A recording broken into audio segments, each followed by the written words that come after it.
Hi, everyone. Thank you for joining us. I'm Maggie Buckley. I'm from Transforming Care, a local organization that advocates really for care for adults with disabilities in the community, and Friends of L'Arche, advocating for a L'Arche community here, and mother of Carly, who has Down syndrome and is an artist. And today I'm happy to say that we have Max Donatelli with us to talk about advocacy. And Max has been advocating both professionally and for his son Craig for years.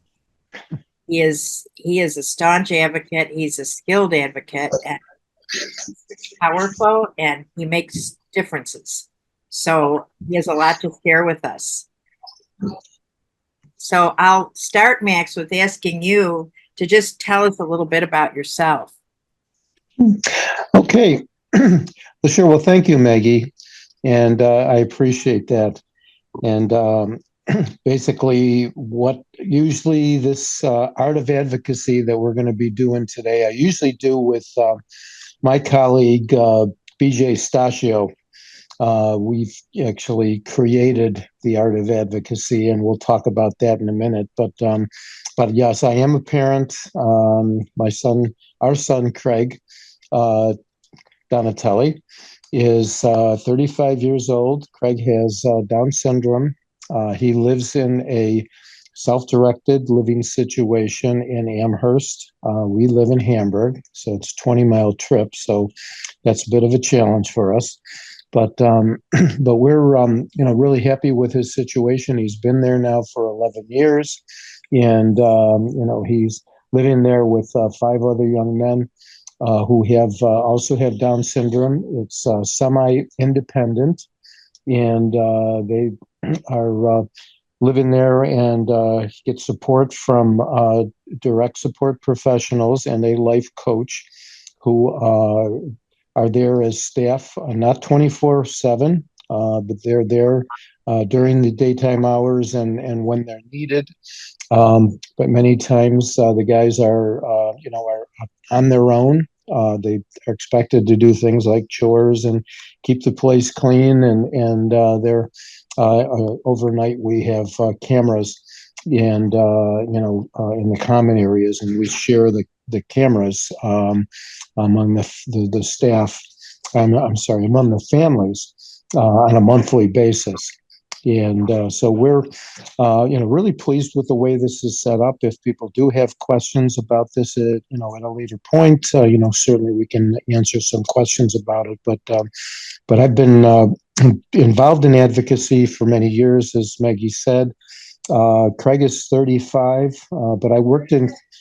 Yes, Craig is 36. Yeah, Joyce just corrected me, and he was 35, just turned 36, and he's uh, living in a situation where he's able to. He does go to a day program, and he's also he works independently as well at competitively at Exploring More Children's Museums. So anyway, so yeah, he's doing real well. We're real proud of him. We did a lot of work when he was younger in a school situation to make sure that he was included as much as possible in with typical students as well as other students that do have disabilities. And we've been doing this advocacy stuff for many years. And I did work in the human services, as mentioned, worked at Baker Victory Services, retired from there after 42 years, and worked also with Parent Network of Western New York. I'm the former executive director of that organization. So anyway, just to tell you about the art of advocacy and just a little bit of a background on it.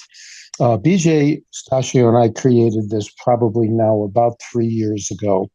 Uh, BJ is also an advocate, and he's a person with a disability, and he is somebody who's really I've learned a lot from. He's in a wheelchair, he's in a power chair, and he somebody I've learned a lot from, because his disability is quite a bit different than Craig's disability, and I've been learning a lot about physical disabilities as well. Over the time I've spent with BJ and with others with self advocacy. Maggie and I and Kat are also involved in a group with self advocates that have done a lot of advocacy and actually helped the local office for the Office for People with Developmental Disabilities to get a satellite office in the city of Buffalo. So it's in a place where it's actually can be reached by public transportation, which took many years and a lot of advocacy in order for that to happen. So we do a lot as parents working with self advocates to be able to see that the playing field can be leveled, so to speak, so that people with disabilities get and learn more about what is needed for them in order for them to be able to live their best lives possible. So anyway, the art of advocacy, basically what we're trying to do is we're trying to assure the rights of all people with intellectual and developmental disabilities. That's and also is mentioned as on the logo itself that we put together here. It's also a way of life. It's not a program. What we're trying to do is we're trying to help people to really incorporate advocacy into their lives. People that are either people with disabilities or family members, parents, siblings, to be able to really learn how to become advocates, but also really incorporating it into their own lives. Our vision is that every person with intellectual and or developmental disabilities will live their best lives and be included in the communities where they live, learn, play, and work. And for those that are able to work, and we really want to assure that, and that's part of how we're trying to help people to become the best advocates that they can be. And that's a big part of what we're trying to do. So whether it's a family member, the person themselves, or an ally, we really want them to be able to learn how to advocate to get the kind of things, the kind of quality life that they really deserve, as citizens and community members. So, Our mission, go ahead. well, Go Max, I ahead. just wondered, I don't mean to interrupt, but can you, and maybe you can do this later on or now, are there things that are changing and is there more urgency now for advocacy? Well, yeah, that there is, and that's certainly something we will be talking about. And there certainly is greater advocacy. There was advocacy that's been done, and that's part of what we're really kind of building on the shoulders of some of the giants that have done advocacy before us. And there are some laws that are there in place, but unless people know what those laws are, unless they know what their rights are, they're really not going to be able to get the kind of things that they need, overcoming barriers, getting the kind of things that they need to be able to live, learn, play, and work, in their communities. So we will talk about that a little bit later, Maggie. Okay. Um, Next, are you and BJ offering training to people? that's again, we'll talk about that in a little bit. Okay. Okay. Okay. All right. Um, Next one. Okay, our mission is basically we teach and inspire people with intellectual and developmental disabilities, families, and allies to become more effective advocates in their own lives so that they can impact larger systems in their own ways.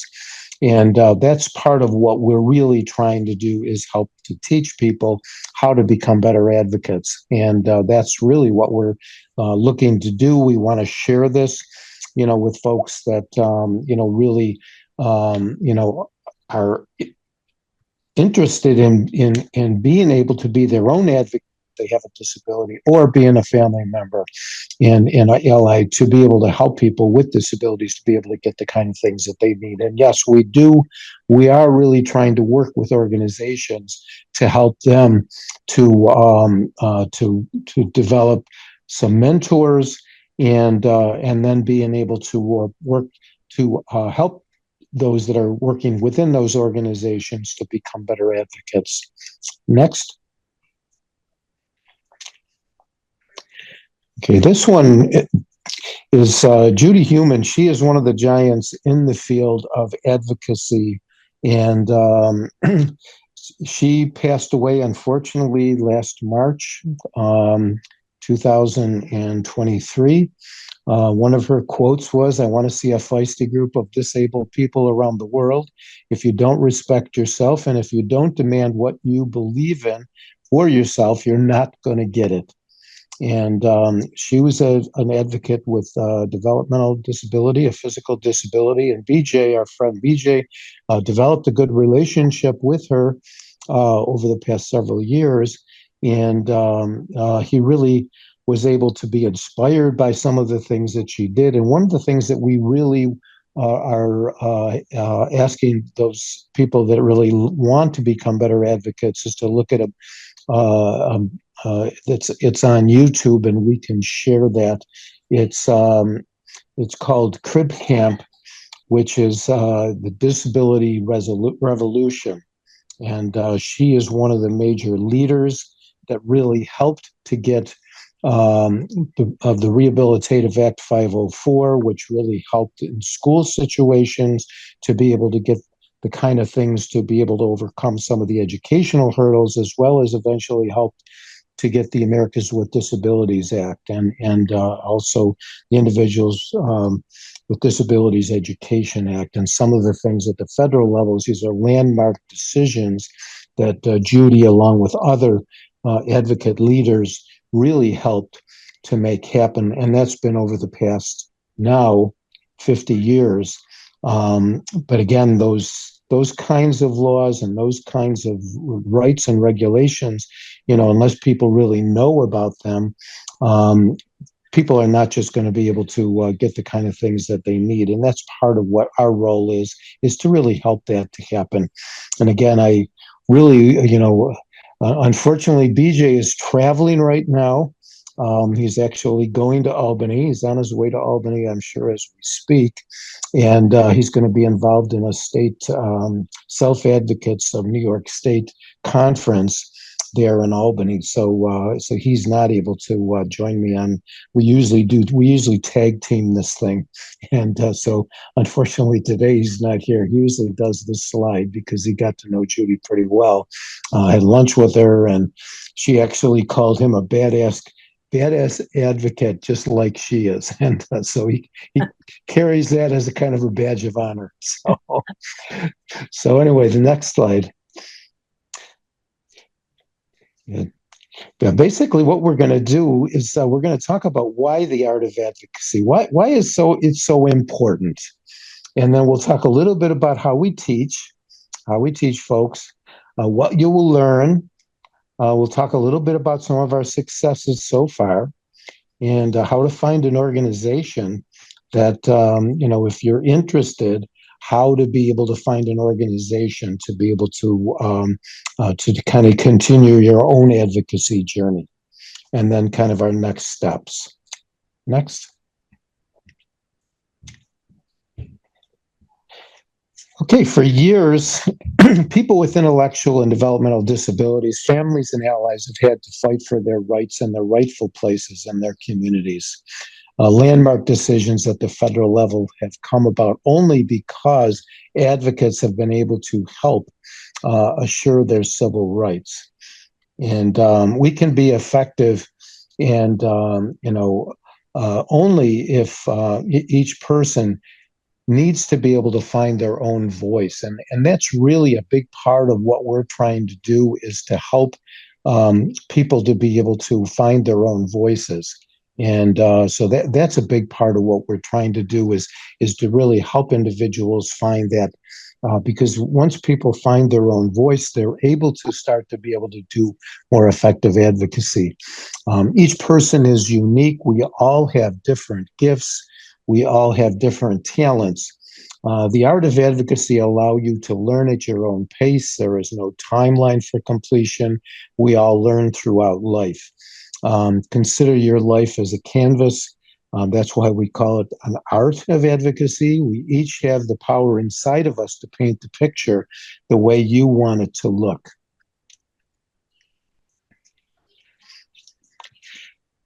Now this is BJ's slide, and he always does this one, but I'll do it for him. This is a picture of BJ. BJ's in the middle there, in the wheelchair, the power chair, and uh, what he said is, as the system changes, I realized I needed to develop this way of life to help me to work within the system that serves me and make it better for others. And I want to share my knowledge, and that's BJ. And around him there, just to comment, the chair of the Senate committee in the New York State Senate, John Mannion, is on the left there, and on the right is the unfortunately outgoing Office of People with Developmental Disabilities commissioner. And she came to a rally. They were both at a rally that we were at. I'm in the back there, and Debbie is just to BJ's left, our right. That's Debbie, and then her husband, who drove us down there, Jim. And so, BJ does have a circle around him. We have a circle around people that we work with. We try to make connections with, and people that can really help to make some things happen. At the state level, as well as if when needed at the national level, as well as locally here, like we did with the satellite office. Next. This one is the reason for myself. And this is a picture of our son, Craig, and this is Joyce, my wife. And Craig, as I mentioned, is 35, and he has Down syndrome. He is very friendly, very outgoing, and but my concern for the future is that our son, Craig, is that we don't have enough parents, family members, self-advocates or allies adequately skilled in advocacy to make the system become more responsive and adequately funded. And that's the biggest reason for myself, is that we do a lot of advocacy for Craig, and we have throughout his life, but we really want to see other people being able to become more effective and skilled in their advocacy so that they're able to get their best lives, as well as help us to be able to, at the local, state, and federal levels, to be able to make things, the systems more responsive and better funded to be able to help people to be able to live their best lives and be able to overcome barriers. And the barriers are still there, regardless that we still have these very strong laws. There still are barriers that we face, and many face on a day-to-day basis. And that's what we really want to change. Next. Okay, how we teach. As I mentioned, there are laws on the books to assure people's rights to an education. And I've already mentioned the Individuals with Disabilities Education Act, Section 504 of the Rehabilitation Act, and also to be included in their communities, the Olmstead decision, which is, a landmark decision, as well as the Americans with Disabilities Act. These are, landmark laws. They're laws that are on the books. They have regulations. There's ways to be able to help assure those rights. However, advocates need to be able to be educated on their rights, and that's a big part of what we try to do in working with organizations and folks to be able to help that to happen, and then to be able to help them to find their voices to be able to help assure those rights. Next. Okay, how we teach. In addition to services and accommodations needed to be available, so funding and public policies need to be adequate. This requires people being able to to be able to identify their own personal needs and what it takes to live their best lives. And basically what that means is being able to have people around them to be able to help them to identify what's important to them, what their interests are, what their hopes and dreams are. And that's what we're really trying to help that to happen. We've done that. BJ does that for himself, and we're trying to do that along with Craig to be able to help him to become more effective, and being able to identify what he wants, not necessarily what mom and dad want, but what Craig wants. And that's really what we're trying to do, is to try to help to teach that. Next. The Art of Advocacy offers Art of Advocacy offers resources for personal support, such as how to find your voice. And we have various kinds of ways to help folks to find their voices, how to tell your story. Craig has many stories, and we do that when we meet with legislators or we meet with the governor's office.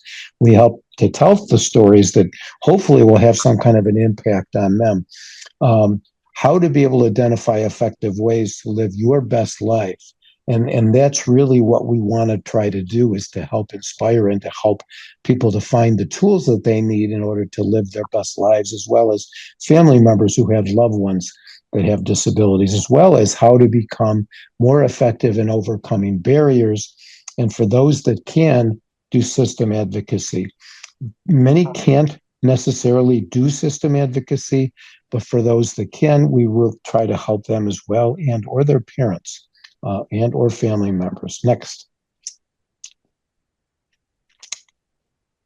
Okay, the next is, we also teach Art of Advocacy is patterned after Taekwondo and karate, but instead of using belts, we use wristbands. And we have a wristband that says Art of Advocacy on it.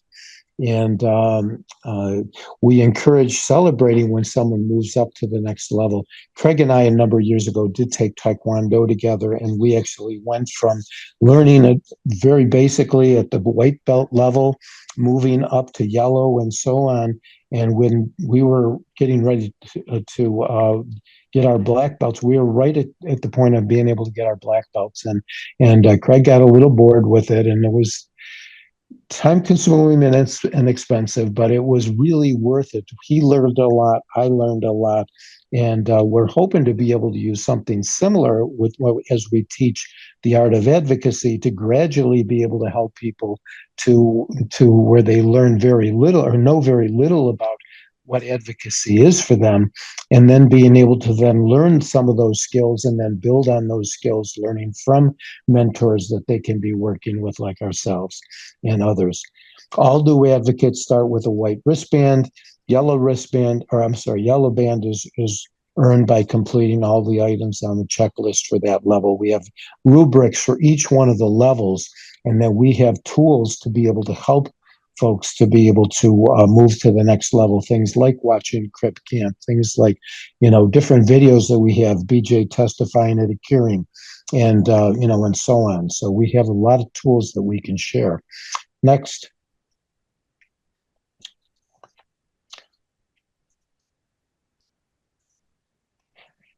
Okay, the yellow band focuses primarily on personal advocacy, finding your voice, developing a trusted circle of friends, and that's really what we're trying to do to help people to get to that yellow level, is being able to focus on their own advocacy, finding their voice, being able to develop a trusted group of friends, of supporters, of people that are working with them. It may be with a day program, it may be with their, with the group home that they're living in, but people that they actually trust and want to be helping them to be able to move on to learning more things and gaining more skills. As you gain in skills, may transition to the higher belts, the higher bands, doing system advocacy, but this may not be for everyone, and that's okay. Like I said, some people, if they get to the yellow level and they stay at that yellow level, that's great. We can continue to help them. Other mentors can help them to be able to continue to get the things that they need to be able to live their best lives. The bands can go from white all the way to black, with black being the highest. But not everybody is going to go beyond yellow. And that's, like I said, that's okay.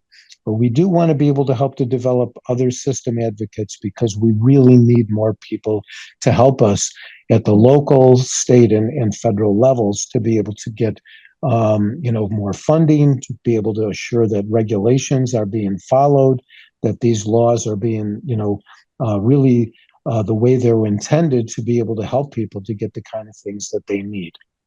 Okay, next. And this is what the white band looks like. It's a wristband. That's the novice level. Okay.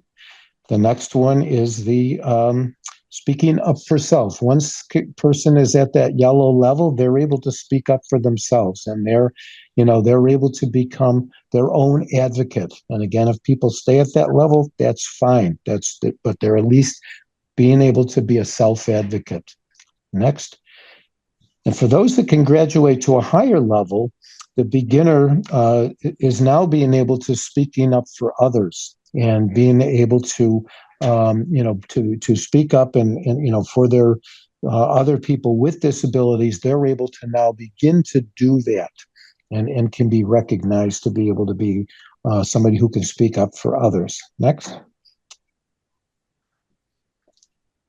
The next one here is a recognized advocate level, and that's somebody who's either on a board or somebody who is recognized within the community as as an advocate, and somebody who is speaking up for others as well as for themselves, and somebody who's really then has started to be able to also teach other folks that are less skilled to be able to learn how to become a better advocate for themselves. And as you teach, you also learn these skills at a deeper level, which is what we learned when we were doing our work with Taekwondo. The next. And this is the black level. This is a level that is at the mastery level. And BJ and I actually tested each other when we first started this. And as a parent, my perspective was a lot different. With him as a person with a disability was much different than mine. We tested each other and came up with some rubrics for getting up to the black level. And as BJ will say, that we tested each other and it got over weeks and weeks of time. It's surprising we're still friends after the way that we kind of tested each other. We really pushed each other and being able to what it takes to get up to this mastery level. Next. Okay, what you'll learn basically, and people that are really interested in following up and learning more about this, at the very least, we're hoping to be able to see the people that that are able to benefit from listening to this, that you'll at least be more interested in advocacy, more interested in knowing that that advocacy is so important.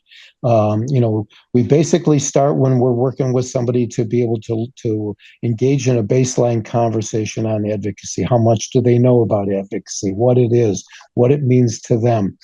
Each interested person gets a white band and a checklist to follow. In most situations, and what we do is we try to work with organizations like the local developmental disabilities organizations to have more seasoned advocates, folks like like Maggie and Kat and others that we work with that are the more seasoned advocates, and we will work alongside of them, the folks to help to coach them on each of the items and really being able to learn how to be able to get to the next levels. Once all the items are checked, you'll be tested by a seasoned advocate, and they will help to determine your movement up to the next band level. When successful in completing these requirements, you will be promoted to the yellow band level, and that's the first level, as we mentioned before. You can then start to complete requirements for green band level, or continue to learn how to be the best advocate for yourself, and learning how to get your own best life. And that's okay, because not everyone can do system advocacy, as I've said before. Next.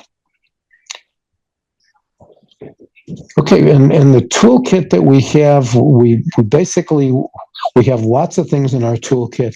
And we have the band level checklist, how to order wristbands, the advocate agreement, and that's for the agencies that we work with, and also, which mentors that we can work with whatever organization it might be. It could be an Aspire of Western New York, it could be People Inc., it could be Community Services for Everyone, Suburban Adult Services. It could be any number of the organizations here locally, or and we encourage people to read Credo for Support, and we have that as a resource. Watch Crip Camp, as I mentioned before, and we can certainly, for people that are interested, we can tell you how to get those.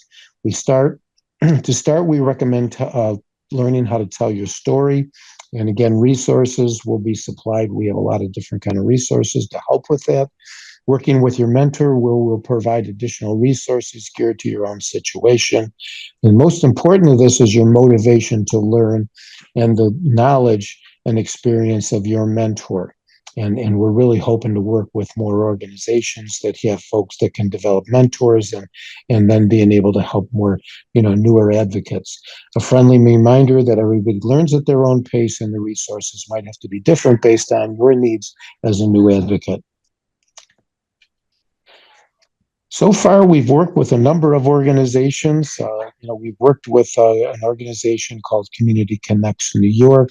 They really helped us a lot in developing this. We've been working with People Inc. They actually have an advocacy department with People Inc. Rick Banner, we've been working a lot with him, and they're doing a kind of a pilot at this point with our Art of Advocacy. We're working with Person-Centered Services.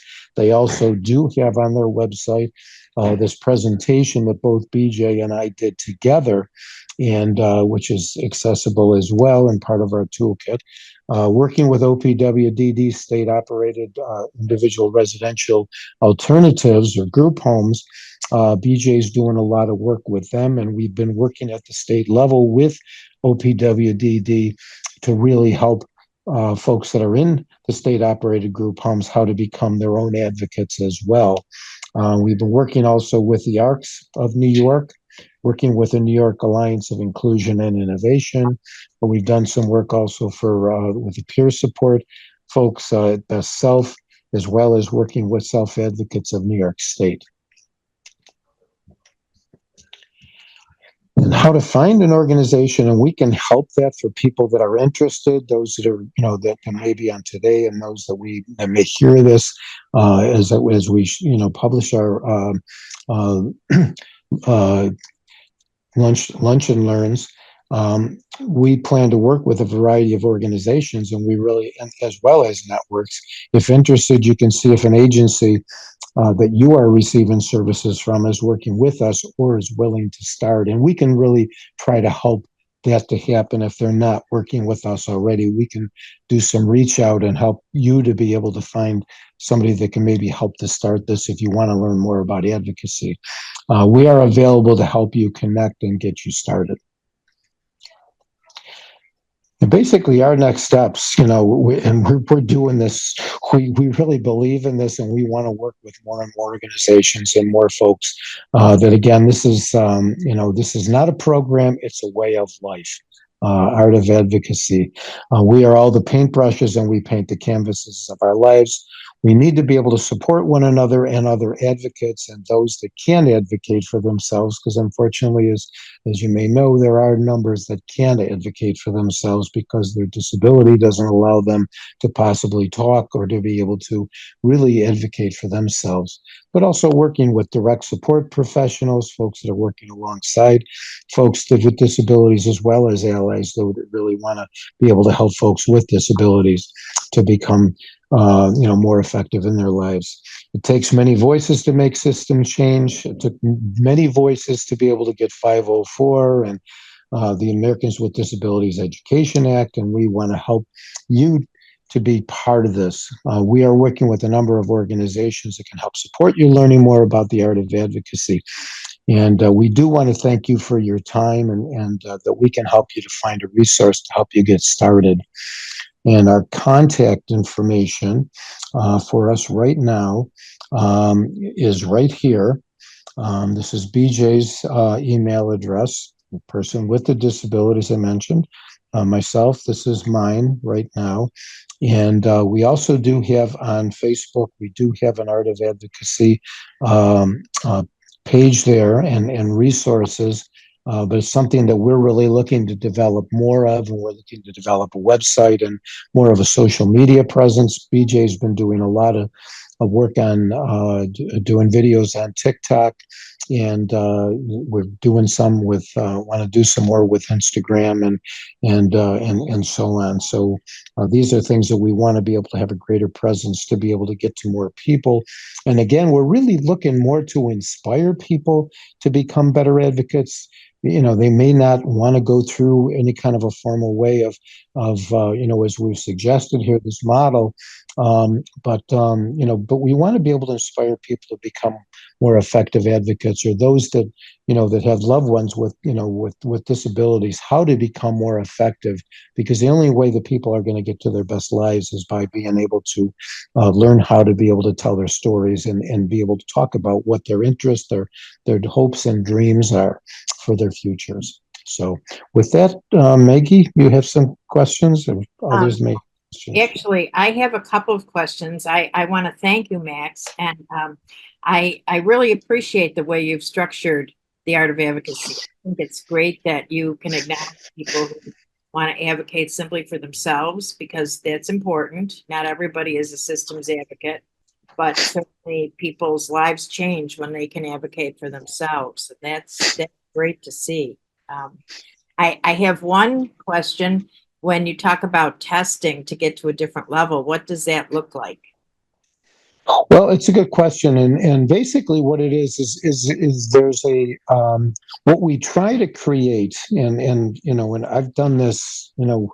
Uh, one of the guinea pigs for this has been my son Craig, our son Craig, and I've done some work also with Joyce, because Joyce is an advocate as well, and going up to the next level, we have different expectations for each one of the levels. I mean, and as mentioned before, some of them are very basic. When to get from the white band to the yellow band, we want them to be able to to watch and read Credo for support. We want people to take a look at Crip Camp, to be able to see the kind of things that help to create the paths that folks have been able to show us, and how these laws got passed in the first place, and how people were able to overcome some of these barriers.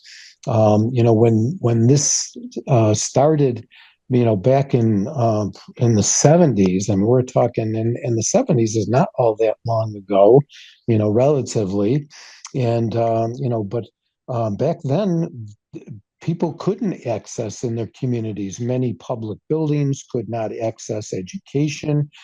They were many, may have been, doing their special classes down in the basements, out of sight, out of mind. And I guess even more, more scary. And one of the things that on Crib Camp, they do have some parts that show Willowbrook and what Willowbrook was like, where they did have people with disabilities. Many were placed out of their communities that the medical profession thought was the best thing for them back then. And that's back in the 70s, 60s, and 70s, where some of this, started to be changed. And they really then started to to go in to out of using institutions like Willowbrook and others, developmental centers. And, so they were able to get close many of those. However, they really didn't have a very good way in the community to be able to develop. In many places, they developed kind of mini institutions. Some of these group homes, were 20 or 30 in a group home, and they were like mini institutions. So over time, there's been a lot more opportunities for advocates, self advocates, as well as family members, how to be able to um, uh, uh, through their advocacy, be able to make system changes, and to be able to hopefully see that these places where people are living are not so institutionalized that they're actually able to be more person-centered, where they're able to really live their own best lives. So we do have and help support mentors. For example, Maggie, like yourself, if you were interested in this and working with folks with large folks, we could really help, you know, you as a mentor to be able to get some of the, use some of the tools that you have, whether you want to use it formally, like with our model of the art of advocacy, fine. If not, if just using the tools just for your own benefits and helping you as an advocate for your daughter and, and other folks that you're working with, to be able to become more effective in your own advocacy and helping your daughter to do the kind of advocacy. I know with my son, who has Down syndrome, tends to be a people pleaser. Many times he will tell us what he thinks we want to hear, and through some of the support that we've gotten from one of our mentors, Rick Banner, he was able to help Craig to be able to be the center of his circle support, where he could actually talk and be free to be able to talk about what's important to Craig, not what's important to mom and dad. May be the same, but it may not be the same. And but he needs to have that kind of the center of attention, the spotlight on him, to be able to talk about what's really important, what his real life goals are, what's really important, what makes Craig happy. And that's how we were able to even help Craig and the other guys to be able to get the house that they have, because they told us about some of the things that they wanted to have. They wanted their own bedrooms. They didn't want to have to share a bedroom with somebody, even though they kind of liked each other, but they wanted their own space, and things like that. So we do, we really do try to help at the different stages, how to be able to help them. And as Craig learned to become a better advocate, and he's moved up. And I will tell you, and BJ was a part of this discussion. Craig does have his black wristband. Okay, Craig has been a very good advocate for himself and for others. He works very well with legislators. Most of the Western New York delegation knows him. Without us knowing about it, he invited his assembly person, Karen McMahon, to be a part of his circle of support. And she comes to his life plan meetings when she's not in session. And she's on the disability committee in the assembly. Well, I'm so glad to hear he has a black wristband because I can attest that he really deserves it. Wow, that's great. And I'm so glad all the time you were speaking today, I kept thinking we have to bring this information to our local L'Arche community. It'll be very helpful for people. And my daughter, who is not a people pleaser, we wish sometimes she was more of a people pleaser, but I think she could learn some things about telling her story in a way that impacts people positively. And it occurs to me that this is also something that would be helpful for caregiving staff. Um, in this crisis we have with getting caregivers, I think sometimes it has to do with their needs not being recognized.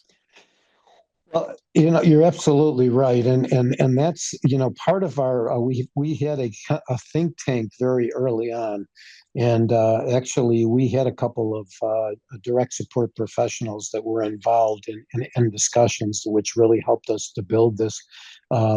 Because BJ calls them his bodyguards, and so he does know how to work with and show appreciation for the folks that he depends on. And certainly we want Craig has been very good about showing that kind of support, that kind of recognition and support, because they don't get the kind of pay that they should be getting, which is one of the advocacy items that at System Advocacy that we are working on. Craig recently was on with Joyce and I on NPR on Disability Beat. Emily Watkins, who is with our local NPR station here, WBFO here in Buffalo.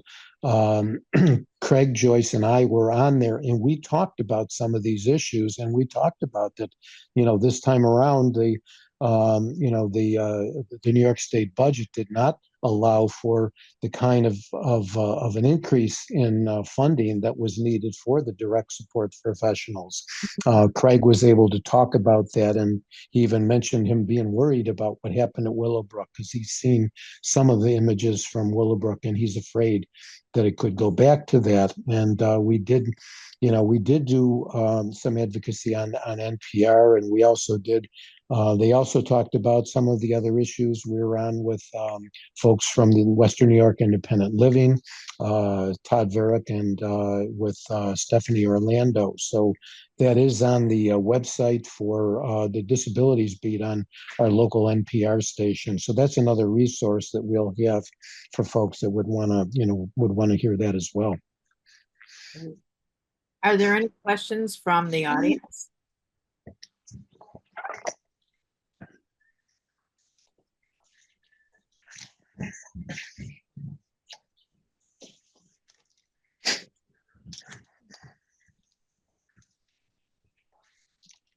I don't think so. Well, I can give another example, and I think this might be helpful. And actually, BJ and I were supposed to have a meeting with somebody yesterday to talk about a website and development of a website to help us with our work here and being able to get our toolbox more easily accessible and so on and so on. So, but because of us getting pulled in different directions, BJ was asked to go down to the Common Council yesterday, and by Mitch Nowakowski, who's his councilman who's here locally, and he was asked to be there along with their person, Brittany Montgomery, who is their ADA coordinator, and the reason for it is there was really a discussion about the importance of the ADA coordinator, who's now been in the position just about a year. And I would say, based on things that I'm very much aware of, and Meg, you may be as well, Buffalo did not have an ADA coordinator for quite a long time, even though they were required to by the ADA, the Americans with Disabilities Act. I mean, every municipality is supposed to have an ADA coordinator, and and Buffalo didn't have one. They had somebody within one of their legal offices that was acting in that position, but they really didn't know the issues. BJ talked to the Mayor Brown, and it still didn't go where it needed to go. He did then talk to and developed a relationship with Mitch Nowakowski, who is his councilman. He took Mitch on a walk and roll around his neighborhood and showed a lot of the places that were not accessible for him.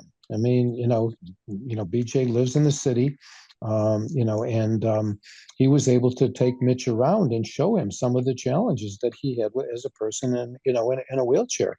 Well, lo and behold, Mitch Nowakowski got a resolution started with the Common Council to get an ADA coordinator, okay, and got it adopted and put pressure on the administration to get an ADA coordinator. So it went through then an interview process after it got developed with job description and all that kind of stuff. They had an advisory committee that got it started, but and they had a flag raising last July in a celebration for the ADA, and they'll have another one coming up this year. They had a flag raising of the disability flag, and also celebrated the appointment of Brittany Montgomery as the ADA coordinator. and the Channel 7 carried it yesterday on the news. I just got an email that I could forward to you that has a nice picture of Mitch and BJ and Brittany, and and really talked in celebration of the importance of having people, recognized in our community as is really, needing to have additional support that many of us that are non-disabled that really don't need that kind of support, you know. So, but again, that's an example of advocacy that BJ did, and he's being recognized for that. So that's where BJ was yesterday afternoon. Wow, I'm so glad you shared that story, Mac. That really, it inspires and tells us that it matters, right? It matters. Mhm. We advocate. We can promote change. Yes, yes, yes, absolutely. So, and I don't know, Kat or Meg or anybody else, if you have any other kind of questions, because we certainly appreciate being able to talk about this because, it is. Uh, it is so important. And again, BJ inspires me. I've traveled with BJ. I've seen the challenges that he has with things that, not getting what he needs at hotels and even some of these really, high profile hotels, that are supposedly, ADA accessible, and they say they're ADA accessible if they have a shower that somebody's able to wheel their chair into, but there's a lot more to it in terms of accessibility. And, so I feel a lot more appreciation and recognition for physical disabilities and what people encounter going to restaurants with BJ, even going locally to the governor's office. We had a governor has an office here locally, right down in the Cobblestone district. We had a meeting with his, with back before when Joan Hefner was here. Um, BJ couldn't get the lift wasn't working for BJ to be able to get to the meeting. And so he wasn't we if BJ wasn't able to do the advocacy to talk with the building owner who said, well, you can go along through the parking lot here. They opened the fence up and he was able to go into the lift that was in the parking lot that did work. Okay. So, I mean, I mean, again, these are real life situations that happen. And again, they're things that, kind of blow my mind to some extent because we don't have that with Greg. Greg doesn't have any kind of limitations physically. I mean, like he could do Taekwondo with me. So it's a different situation. So each disability brings its own challenges. That's right. That's right. And I think there's a lot that we all need to learn about how to accommodate people's needs. Yep. Yep. Yeah. Exactly. All right. Any questions?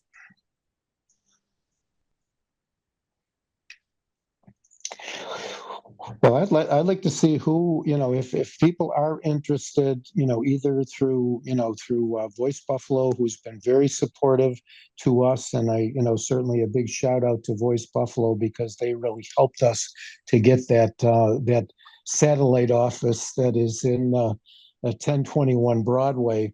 And without the support that we had of Voice Buffalo, along with advocates like Maggie and BJ and Mike Rogers and Marie Malinowski and other folks, Frank Cameretta. We would not have that at satellite office, and a lot of people don't even know that it exists. We just had a tabling this past October there, kind of an open house, and we're going to have another one coming up in the fall. That I think it's October 17th. And so the OPWDD, which is the office here locally that serves people with developmental disabilities, will open up and talk about the kind of supports and services that the Office for People with Developmental Disabilities has, again, in our second open house. And again, we wouldn't have that without the advocacy that was done involving legislators. We did two walks, actually, from the Southgate Plaza which was the closest that people could get by public transportation, all the way to the service office that they had on East and West Road in West Seneca, that was not accessible by public transportation, because the route that they had for paratransit stopped because it was too expensive. And so people couldn't get there, by public transportation. And we did the walk with probably about almost 100 people, I'd say, that, a couple walks that we went from the Southgate Plaza, which was closest people could get by public transportation, a mile and a half is what it was. And we did a walk and roll. And we had legislators with us, we had the media with us, and a lot of public push on OPWDD, on New York State, to finally say, yes, we really should have a satellite office that is accessible to people. And it's on the Buffalo's East Side. It is 1021 Broadway. It's accessible by public transportation, and they have supports and services, and it's there with Parent Network of Western New York, EPIC, Center for Self Advocacy, and and other organizations that are there, mental health advocates, and other human services agencies that they can get support from, that can really help them to be able to live their best lives. Oh, thank you, Max, and thank you to everyone who joined us today. And we'll be back soon again with another Lunch and Learn. Good. Well, thank you. Well, thank you, and appreciate the time, and hopefully, and go advocacy.